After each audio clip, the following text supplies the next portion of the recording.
क्या आप भी कभी कभी सोचते हैं कि बाहरी दुनिया से अपने आप को पूरी तरह कट ऑफ करके अपने इनर पीस को फील करना और उस पीस के साथ जीना कैसा होता है? तो आज की वीडियो में मैं आपको अपने फर्स्ट 10 डे विपासना कोर्स का एक्सपीरियंस शेयर करने वाला हूं और बताऊंगा कि कैसे विपासना आपकी पुरानी धारणाओं को चुनौती देता है, कैसे माइंड और हार्ट को और रिलैक्स करता है और कैसे आप अपने अलर्टनेस को, पावर को यूज़ करके लाइफ में एक बहुत सारे चेंजेस ला सकते हो। तो आई होप मेरा एक्सपीरियंस आप लोगों को कुछ काम आएगा, तो वीडियो के एंड तक बने रहना। और साथ ही में मैं ये भी बताऊंगा कि आपको मेडिटेशन में करना क्या है, कितने टाइम करना है, कितनी बजे से क्या क्या होता है, तो सब कुछ डिटेल में शेयर करने वाला हूँ इस वीडियो में।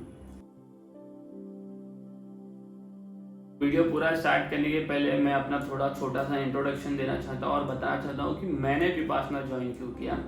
तो मेरा नाम मुकेश पालीवाल है और प्रोफेशनली मैं एक योगा टीचर हूँ। मैंने योगा में अपनी मास्टर्स की डिग्री कंप्लीट की हुई है।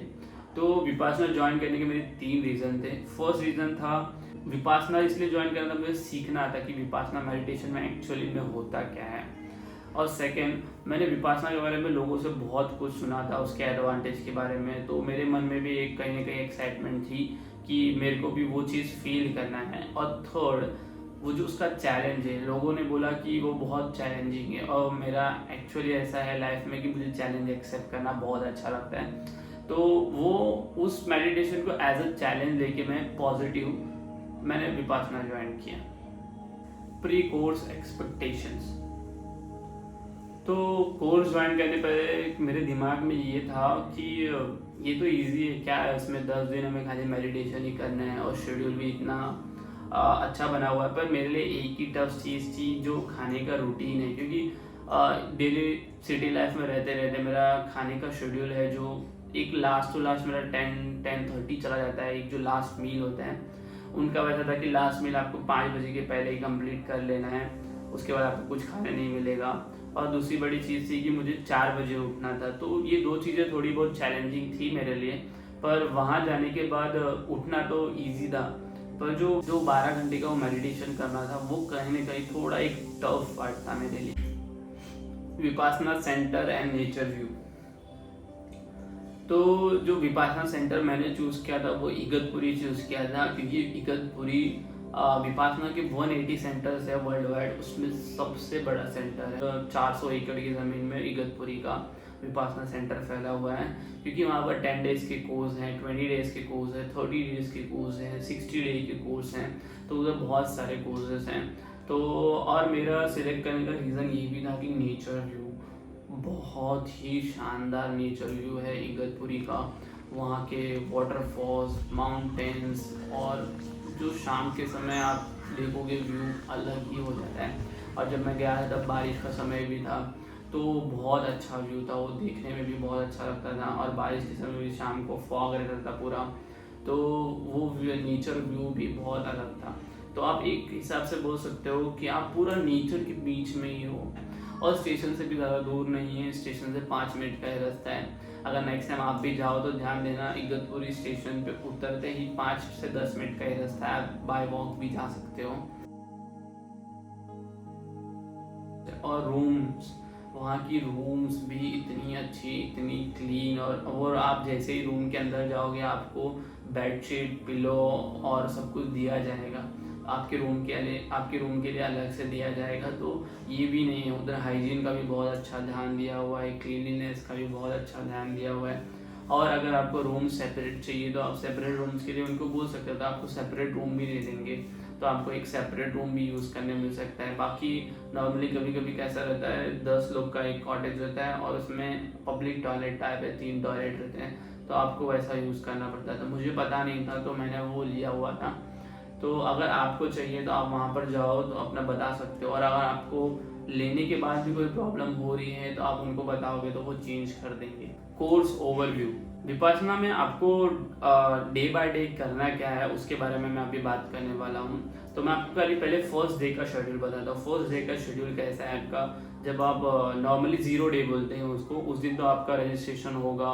उस दिन आपको कुछ करना नहीं है, उस दिन 5 बजे तक तो आपको कुछ करना नहीं है। 5 बजे के बाद आपको चाय नाश्ता मिलेगा। चाय नाश्ता करने के बाद आपको कुछ इंस्ट्रक्शन दिए जाएंगे और आपको धम्मा हॉल में भेजा जाएगा। मतलब आपको एक पर्टिकुलर धम्मा हॉल दिया जाएगा, उस धम्मा हॉल के अंदर जाके ही आपका मेडिटेशन स्टार्ट होने वाला है। जो फर्स्ट डे होता है उस दिन आपका जो शेड्यूल स्टार्ट होता है वो 4:30 से 6:30 होता है, पर 4 बजे ही वो आपको उठाने आ जाएंगे। तो जैसी घंटियों की आवाज़ आपको भी सुनाई दे रही होगी मेरी वीडियो में, वैसी ही घंटियों की आवाज़ आपको 4 बजे सुनाई देगी, क्योंकि मेडिटेशन स्टार्ट होने के पहले ही आपको कुछ नियम बता दिए जाते हैं कि जैसे आर्य मौन उसमें सबसे बड़ा है। आर्य मौन मतलब आपको बिल्कुल भी बात नहीं करना है, डे 1 से ही स्टार्ट हो जाता है वो। डे 1 से ही आप किसी से बात नहीं कर सकते। और जो आर्य मौन है वो 9वें दिन खत्म होता है, मतलब 9वें दिन तक होता है, 10वें दिन के सुबह 9 या 10 बजे तक खत्म हो जाता है। और उसी दिन आपको आपके जो भी सामान है जैसे फ़ोन हुआ और कुछ भी इम्पोर्टेंट सामान है वो उस दिन मिल जाता है, 10वें दिन ही आपको मिल जाता है। तो फर्स्ट डे का शेड्यूल ऐसा है कि आपको 4:30 उठना है, 4:30 से 6:30 का आपका फर्स्ट मेडिटेशन स्टार्ट होता है। और जो मेडिटेशन स्टार्ट होता है फर्स्ट वो है आनापान। आनापान यानी आपको अपने ब्रीदिंग को आते जाते हुए देखना है। खाली फर्स्ट डे आपका यही शेड्यूल होने वाला है। First day in the sense आपको बोल सकते हो 3 दिन तक आनापान ही होता है। 3 दिन तक आनापान यानी आपको अपनी ब्रीदिंग की अवेयरनेस लानी पड़ती है कि आपको ये पहचाना है कि आपकी ब्रीदिंग कौन से नॉस्ट्रिल से हो रही है, और ब्रीदिंग जब बाहर की तरफ जा रही है तो आपको कहाँ पर टच होते हुए फील हो रही है, और ब्रीदिंग की गर्मी को आप फील कर पा रहे हो कि नहीं। 3 दिन में तो आपको यही करना है। तो फर्स्ट शेड्यूल 4:30 to 6:30 आपको मेडिटेशन करना है। उसके बाद आपको एक ब्रेक मिलेगा जिसमें आपको ब्रेकफास्ट मिलेगा, और खाने की कोई टेंशन नहीं है, खाना बहुत ही अच्छा है। मेरे को भी जाने के बाद बहुत लोगों ने बोला कि वहाँ पर आपको बॉयल खाना मिलेगा, ऐसा मिलेगा वैसा मिलेगा, पर ऐसा कुछ नहीं है।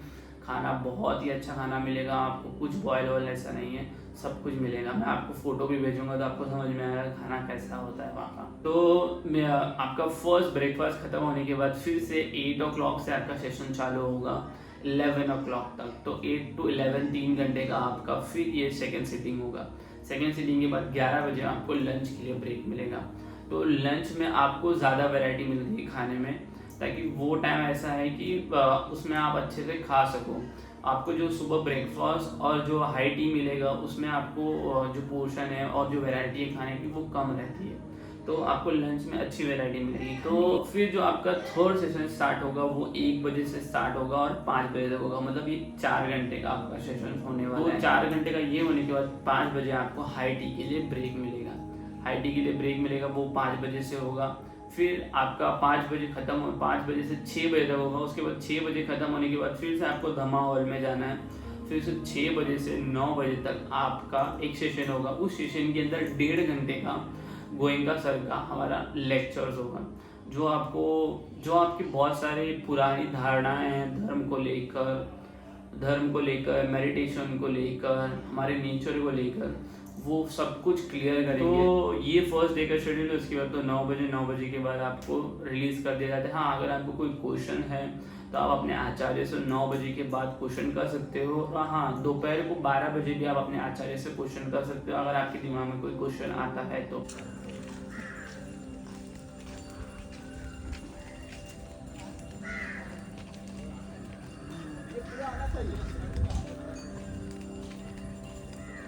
डे 2 और डे 3 आपका एज यूजुअल सेम होने वाला है। थोड़ा सा बस पैटर्न चेंज होगा कि आपको ब्रीदिंग का और एरिया जो दायरा रहता है, जो फर्स्ट डे का जो आपका दायरा होगा वो ओवरऑल समझ लो पूरा फेस है, उसमें खाली आपको ब्रीदिंग पे ध्यान होता है। सेकेंड डे जो आपका जो चेंजेस आएगा वो ये होगा कि आपको खाली इतने पार्ट के अंदर जो भी ब्रीदिंग की चीज़ें हो रही हैं वही फील करनी होती है। और थर्ड डे जो होगा उसमें खाली आपका इतना पार्ट आ जाएगा। मतलब कहने का मतलब धीरे धीरे वो चेंजेस डे बाय डे होते हैं। और जो फोर्थ डे होता है उस दिन आपको एक्चुअली में विपासना मिलती है, उस दिन से आपका विपासना चालू होगा।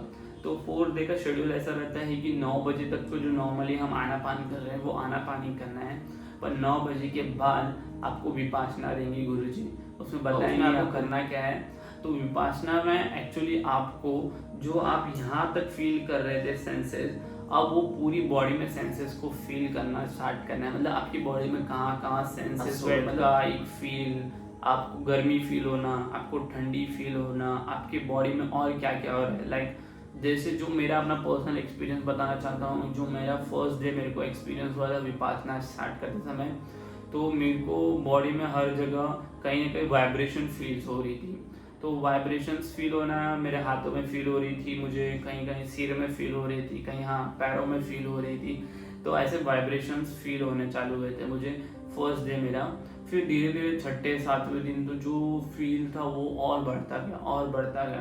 तो एक एक्सपीरियंस अलग ही हो गया वहाँ पर छठे सातवें दिन। तो फोर्थ डे विपासना मिलने के बाद जो फिफ्थ डे एक और चेंज आता है वो है अधिष्ठान। अधिष्ठान यानी मतलब एक दृढ़ निश्चय करना होता है कि आप 1 घंटे तक एक ही पोस्चर में बैठे रहोगे, उस पोस्चर को आप चेंज नहीं कर सकते 1 घंटे तक। तो जो अधिष्ठान था वो नॉर्मली तीन पार्ट मतलब तीन बार होता था। कहने का मतलब आपका जो 8 से 9 का एक सेशन है उसमें एक अधिष्ठान होगा, फिर आपका एक जो दोपहर का 2:30 से 3:30 बजे तक था उसमें एक अधिष्ठान होगा, और शाम को 6 से 7 ऐसे 3 बार आपको अधिष्ठान करने होते थे। तो अधिष्ठान का रीज़न ये नहीं है कि आपको पेन देना है, पर उसका रीज़न ये था कि आप अपने पोस्चर्स में और अच्छे हो जाओ, और आपको जो कि जितना आप कम हिलोगे उतना ज़्यादा सेंसेस को उतना आप फील कर पाओगे अपनी संवेदनाओं की, आपकी बॉडी में वो क्या है। तो उनका रीज़न ये था। पर ऐसा कुछ नहीं है, अगर आप चेंजेस भी करते हो, समझो अगर आप पूरा 1 घंटा पूरा अच्छे से नहीं बैठ पा रहे हो, 3-4 बार बदला, तो उनका कहने का मतलब है पहले आपने 3 बार बदला, ट्राई करो उसको 2 बार करने की, धीरे धीरे उसको 1 बार तक लेके आओ और धीरे धीरे ट्राई करो कि फिर आप हिलना ही नहीं है। आपको 1 घंटे तक एक ही पोस्चर में रहना है, आपकी बैक स्ट्रेट होनी चाहिए, नेक स्ट्रेट होनी चाहिए, और इस पूरी पोस्चर में अच्छे से आपको 1 घंटे तक बैठना है और अपनी संवेदनाओं को फील करना है। तो 6, 7, 8 और 9 डे तक आपको कंटिन्यू, कहने का मतलब विपासना ही करना है, और सेम अधिष्ठान का जो नियम है वो भी सेम फॉलो करते जाना है। जो 10वें दिन होगा, 10वें दिन आपकी होगी मैत्री साधना या मंगल मैत्री बोल सकते हो, जिसमें आपको सिखाया जाएगा कि कैसे आप अदर्स क्रिएचर्स के लिए, उनकी भलाई के लिए क्या कर सकते हो, कैसे प्रार्थना कर सकते हो, वो सिखाया जाएगा। विपासना मिलने के बाद आपको शून्यागार भी दिया जाता है, जिसका मैं फोटो डालूंगा तो आपको समझेगा शून्यागार कैसा होता है। शून्यागार एक छोटा सा कमरा होता है जिसमें लाइट आने के लिए थोड़ी सी जगह होती है, फैन वैन कुछ नहीं होता वहाँ पर, और फिर भी शून्यागार में बहुत ठंडी लगती है, मतलब बहुत ठंडी फील होता है। और उसमें करने का रीज़न ये है कि उसमें आपका कॉन्सेंट्रेशन और अटेंशन और ज़्यादा बढ़ जाता है बॉडी के लिए, तो आप और ज़्यादा फील कर सकते हो अपने सेंस को, अपनी संवेदनाओं को। तो मेरा एक पर्सनल एक्सपीरियंस है कि मेरे को धम्मा हॉल से ज़्यादा जब शून्यागार में भेजा जाता था तो मेरे को ज़्यादा फील होता था सेंसेस का, और वो सेंस फील करना वो टाइम पे, क्योंकि उस टाइम पे ऐसा लगता था अगर कहीं पर सुई भी गिरेगा तो उसका आवाज़ भी मुझे आ जाएगा ऐसा। तो वो शून्यागार में इतना साइलेंस होता था कि आपको वो सेंस अच्छे से फील होता था। शून्यागार का मैं अपना एक एक्सपीरियंस शेयर करता हूँ, मेरे साथ क्या हुआ था। मैं अपने शून्यागार में ध्यान कर रहा था, और 9वें दिन की बात है, कुछ 10 शून्यागार दूर कुछ लोग बात कर रहे थे। तो वो लोग उतना दूर बात कर रहे, फिर भी मेरे कानों में इतनी तेज आवाज़ फील हो रही थी, लाइक कोई मेरे बाजू में ही बात कर रहा है। तो वो 8वें 9वें दिन तक आपके जो सेंसेस है वो उतने क्लियर हो जाते हैं कि आपको सुनने की क्षमता लाइक बहुत ज़्यादा बढ़ जाती है। और सेम मैं फिर वापस विपासना से आने के बाद जब मैं नॉर्मल लाइफ में आया तो वापस वही आवाज़ सुन के मेरा तो एटलीस्ट 1-2 दिन तो पूरा सिर दर्द था, क्योंकि वो फिर से यूज टू होना तो थोड़ा प्रॉब्लम दिखता ही है। तो मैंने वहाँ कौन से चैलेंजेस फेस किए। फर्स्ट तो मैं योगा टीचर हूँ तो कंटिन्यू इतना बोलना पड़ता है, तो लोगों से कंटिन्यू बात करने की बहुत आदत हो गई है। तो फर्स्ट डे से ही अपने आप को शांत करके बातें ना करना मतलब बहुत टफ हो जाता है। और दूसरी मेरी ये गलती हो गई थी कि मैं 0 डे पे ही मैंने दोस्त बना लिए थे उधर 1-2, तो उनको देख के तो और फील होता है अरे भाई अभी 2 बात कर ले, तुझसे शेयर कर लेता है मेरा एक्सपीरियंस कैसा था, उससे पूछ लेता उसका एक्सपीरियंस कैसा था। पर नहीं, मैंने अपने आप को कंट्रोल किया, और इसी का मतलब है आर्यमोहन, अपने आप को एक डिटर्मिनेशन रखना है कि मैं नहीं करूँगा वो चीज़। और दूसरा सबसे बड़ा चैलेंज जो फर्स्ट डे से स्टार्ट हो गया था मेरे लिए वो था पेन। जो मेरे नीज थे, दोनों नीज में बहुत ज़्यादा पेन हो रहा था कंटिन्यू बैठने की वजह से, और मेरे बैक में, यहाँ पर नेक में, मतलब एक्चुअली ऐसा हो गया था कि मैं ऐसे बैठने लग गया था। पर फिर धीरे धीरे मेरा पोस्चर पूरा अच्छा हो गया। जैसे जैसे दिन बीतते गए, पर फर्स्ट के स्टार्टिंग के 2-3 दिन तो मेरे बैक और मेरे नी में बहुत ज़्यादा पेन हुआ। तो आचार्य जी ने बोला कि ये सब चीज़ें तो होने वाली हैं, ये सब चीज़ें होंगी और आपको फेस करते हुए उसको निकलना है। पर मैंने अपने साथ में थोड़ी बहुत सुविधा की हुई थी, जैसे मैं नी कैप भी लेके गया था। तो रात को सोने से पहले मैं नी कैप पहन के सो जाता था, ताकि मेरा जो पेन है वो थोड़ा कम हो। तो और सुबह तक वो रिलैक्स भी फील होता था मुझे कि अब रिलैक्स हो गया है। और मेरे जितने भी बॉडी पार्ट्स में पेन हो रहा था उनको कम करने के लिए मैं नॉर्मली स्ट्रेचिंग भी करता था। तो मैं आपको एक अलग से वीडियो बताऊंगा कि अगर आप विपासना का कोर्स कर रहे हो तो आप क्या क्या स्ट्रेच कर सकते हो, जिससे आपकी बॉडी रिलैक्स हो सकती है बीच बीच में। और एक जो सबसे बड़ा चैलेंज आया वो था कि जो फर्स्ट स्टार्टिंग के 2 घंटे थे वो तो निकल जाते थे। इसके बाद जो दूसरा सेशन होता था 3 घंटे का, वो भी अच्छे से होता था। पर जो दोपहर का सेशन होता था ना, वो बहुत ज़्यादा मेरे लिए हैक्टिक होता था। मतलब 4 घंटा कंटिन्यू आपको उसमें करना है, तो उसमें कंटिन्यू बैठे रहना, मतलब इट्स लाइक बहुत ज़्यादा पेन भी होता था। पर आप बीच बीच में जा सकते हो, बीच में बाहर जा सकते हो, पानी पी सकते हो, थोड़ा वॉक करके आ सकते हो, फिर अंदर बैठ सकते हो, ऐसा है। तो वैसे कर करके मैंने वो 4 घंटे भी सेशन निकाले थे। तो ओवरऑल मेरा जो भी चैलेंजेस मेरे को फेस हुए थे वो स्टार्टिंग के 2-3 दिन पेन के रिलेटेड जो भी थे वो 2-3 दिन फील हुए। माइंडफुल अवेयरनेस, तो योगा टीचर होते हुए मैंने बहुत सारे मेडिटेशन किए हुए हैं। तो स्टार्टिंग में फोकस और ये सब करना मेरे लिए इजी था, मेरा कंसंट्रेशन भी हो गया था स्टार्टिंग में। तो कुछ कुछ चीज़ें नए नए स्टूडेंट्स को जो होते हैं उनको फेस करनी पड़ती है। जो बहुत सारे लोग ऐसे आए हुए थे जो किसी योगा बैकग्राउंड से नहीं थे और कभी उन्होंने मेडिटेशन किया भी नहीं था, तो उनके लिए वो फोकस कंसंट्रेशन करना डिफिकल्ट था। तो गुरुजी ने एक चीज़ और बताई थी कि अगर आपके बीच बीच में थॉट्स आ रहे हैं तो उन थॉट्स को ट्राई करो कि वो कितने टाइम तक आ रहे हैं। समझो 2 मिनट तक आप उन थॉट्स के साथ हो, कि 5 मिनट तक उनके थॉट्स के साथ हो, और कितना जल्दी फिर से आपके अवेयरनेस आती है अपनी ब्रीदिंग पे, अपनी बॉडी पे, ये जानने की कोशिश करो। हाँ, स्टार्टिंग में मेरे साथ भी हुआ था, चाहे मैंने कितना भी मेडिटेशन क्यों ना किया हुआ, स्टार्टिंग में मेरे साथ भी हुआ। थोड़ा थोड़े मेरे थॉट्स आ रहे थे, वो 2 मिनट तक 3 मिनट तक चल रहे थे, फिर मेरा ध्यान फिर से मेरी ब्रीदिंग पे आता था। ऐसे करते करते वो टाइम ड्यूरेशन कम होने लग गया। तो धीरे धीरे हम पूरा ट्राई करने लग गए फिर कि अपनी ब्रीदिंग की अवेयरनेस को हम बढ़ाएं। और सेम विपासना करते समय भी होता है। तो आप जब सेंसेस को देखते हो तो आपका ध्यान कहीं ना कहीं चले ही जाता है बीच बीच में, तो वो चीज़ें कॉमन है, वो होंगी।